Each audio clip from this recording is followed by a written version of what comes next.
Ever catch yourself scrolling through amazing projects online, thinking, wow, I wish I could make something like that?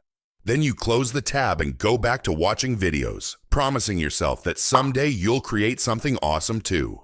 But that someday never seems to come, does it? What if I told you that the gap between where you are now and making genuinely cool shit is much smaller than you think?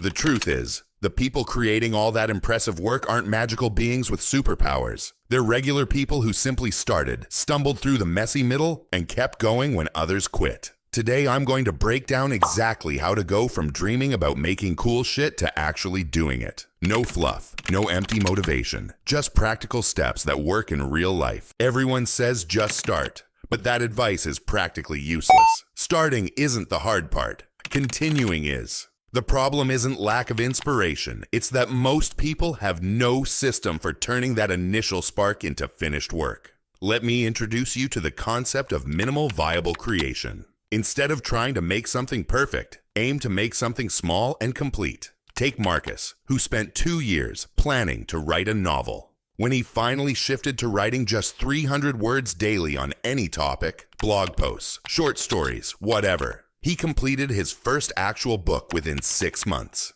His secret? He stopped treating creation as a massive event and turned it into a simple daily habit. Here's something powerful. Commit to just 20 minutes of creation every day. Not when inspiration strikes. Not when conditions are perfect. Every single day. Sarah wanted to learn digital art but kept making excuses about not having enough time with her full-time job. She started a 20-minute daily drawing practice during her lunch break. After 3 months, her progress shocked even herself. I was terrible at first, but that was the point, she explains. Being terrible is the necessary first step to becoming good. The math is simple but powerful. 20 minutes daily equals 121 hours per year. That's enough time to develop real skill in almost anything.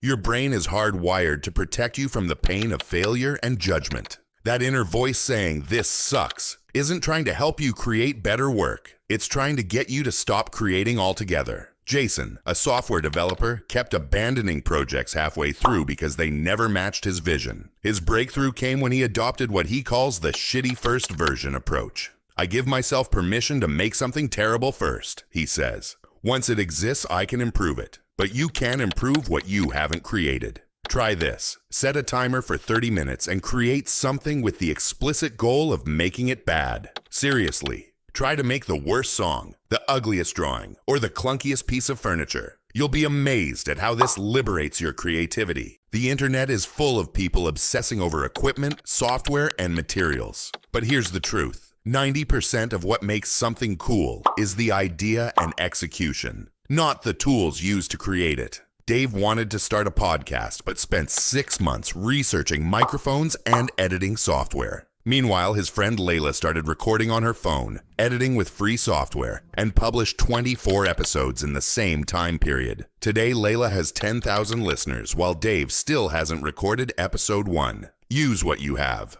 Upgrade only when your current tools are actively limiting your ability to execute your ideas. Want to become more interesting? Make things. Creators naturally become more interesting people because they develop unique perspectives and stories through their work. Michael was painfully shy at social gatherings until he started making custom board games as a hobby. Now he has stories about his creative process, funny playtesting disasters, and unique insights into game mechanics.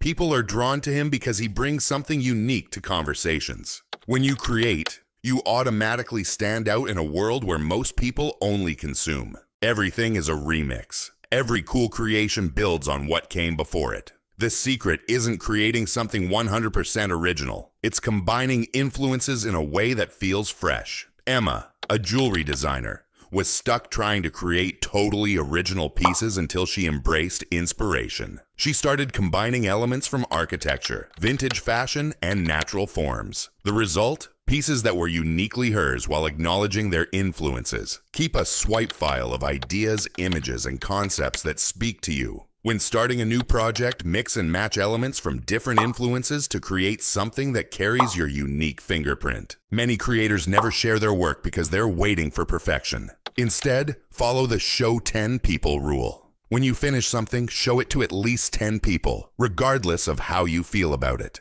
Carlos, a home chef, was nervous about sharing his recipes online. He started by sending them to 10 friends and family members. Their encouraging feedback and helpful suggestions gave him the confidence to start a food blog that now has thousands of followers. Remember, feedback isn't just about validation. It's essential information that helps you improve faster. You don't need to quit your job or make dramatic life changes to start creating cool shit. You just need to carve out consistent time, embrace the messy process, and keep showing up. The world needs your weird, unique perspective. There are things only you can make, problems only you can solve in your specific way. And the secret to making cool shit isn't waiting for permission or the perfect moment. It's starting now, with whatever you have. So close this, and go make something, anything. It might not be great at first, but that's exactly how all great things begin. What will you create today?